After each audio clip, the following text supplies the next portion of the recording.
What's in Oscar's Trash Can? And Other Goodnight Stories by Michaela Muntean, illustrated by Tom Cooke. What's in Oscar's trash can? Whew, is it ever hot, said Elmo.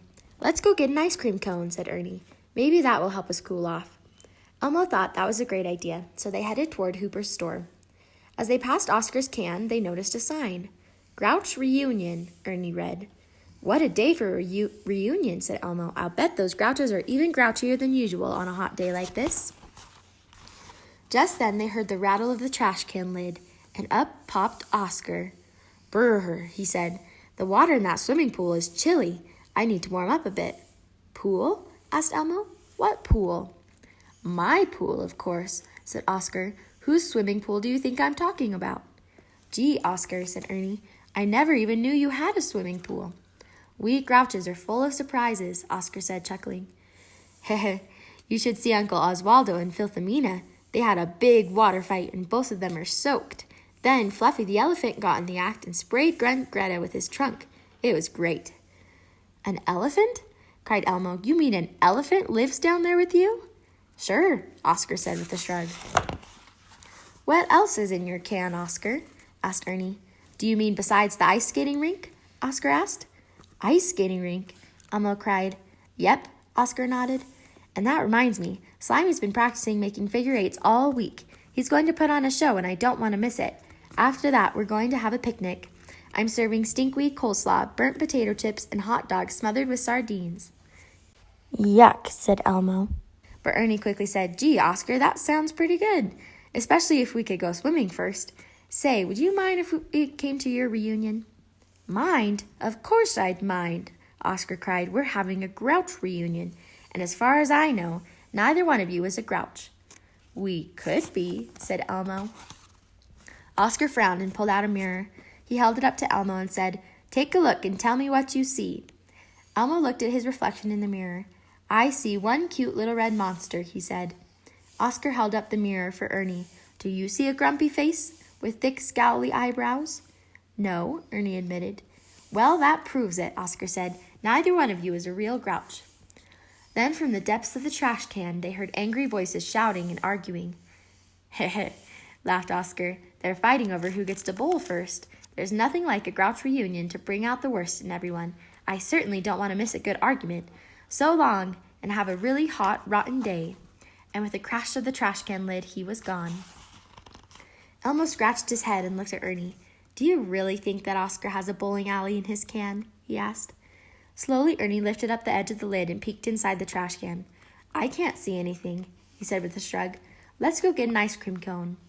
As they walked away, they heard loud rumbling. They stopped to look at each other. Doesn't that sound like bowling, Ernie? Asked Elmo. Nah, said Ernie. It couldn't be, could it? Berts Birthday. The first thing Bert saw when he opened his eyes was Ernie staring at him. Gee, Bert, it's about time you woke up, Ernie said. Let me be the first to wish you a happy birthday, old buddy. Bert sat up in bed and looked at the clock. But Ernie, he groaned, of course you're the first. It's 6 o'clock in the morning.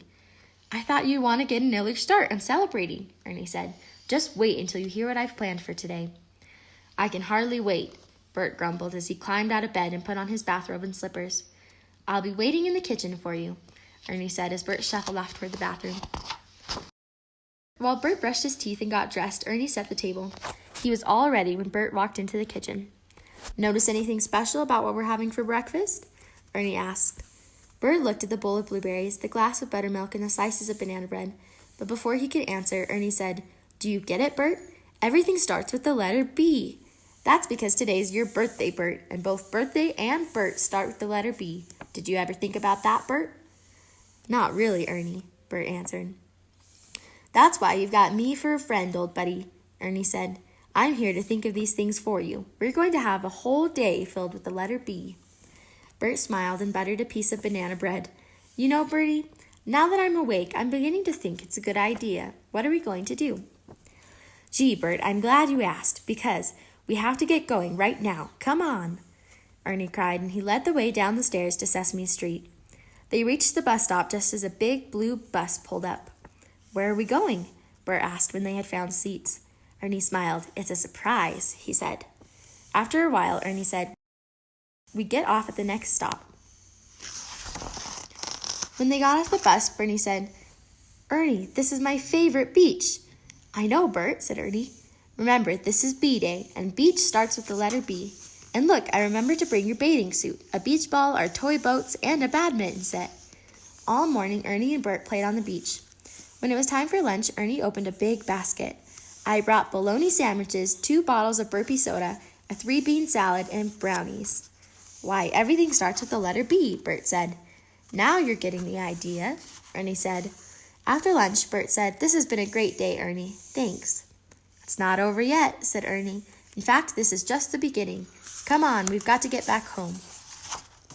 When the bus stopped at 123 Sesame Street, Ernie hurried up the stairs and Bert followed.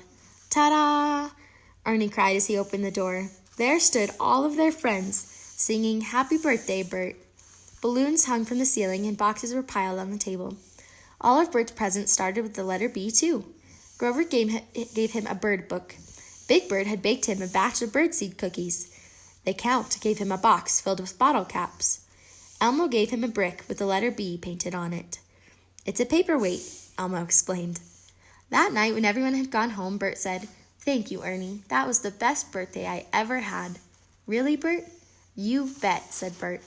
"It was beautiful, brilliant, and a real blast." The End of the Day by Ernie. Sometimes at the end of the day, I like to sit quietly on the front stoop. My shadow stretches out in front of me, but because of the steps, it has crinkles in it like the folds in an accordion.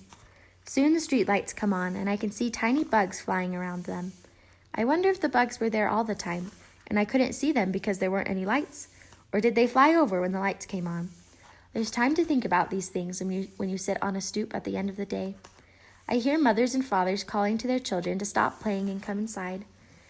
"Elmo," calls Elmo's mother, and her voice trails off like a train whistle. "Nick," calls Nick's father, and his voice is quick and sharp like a dog's bark. "Marianne," calls another mother, and it sounds like she's singing a song. I hope Marianne doesn't go in right away, so I can hear her mother call her again. Another thing I hear is Prairie Dawn practicing the piano. On Mondays, when she's learning a new song, she plays slowly and makes a lot of mistakes. But by Friday, she can play the song all the way through without any mistakes at all. I see Louise turn out the lights in the fix-it shop. He turns over the open sign so that it says closed. He locks the door. I wonder if he got everything fixed today. When he sees me sitting on the stoop, he waves, and I wave back. As the sun creeps down behind the tall buildings up the street, I begin to feel cool. Now it's time for all the people on the other side of the world to have their turn with the sun. I put my head back and look straight up at the sky.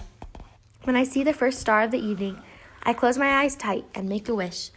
When I open my eyes again, there's another star, and then another. Soon there are so many stars that I can't count them. Now it is dark and time to go inside. As I climb the steps, I think about how nice it is to sit on the front stoop at the end of the day.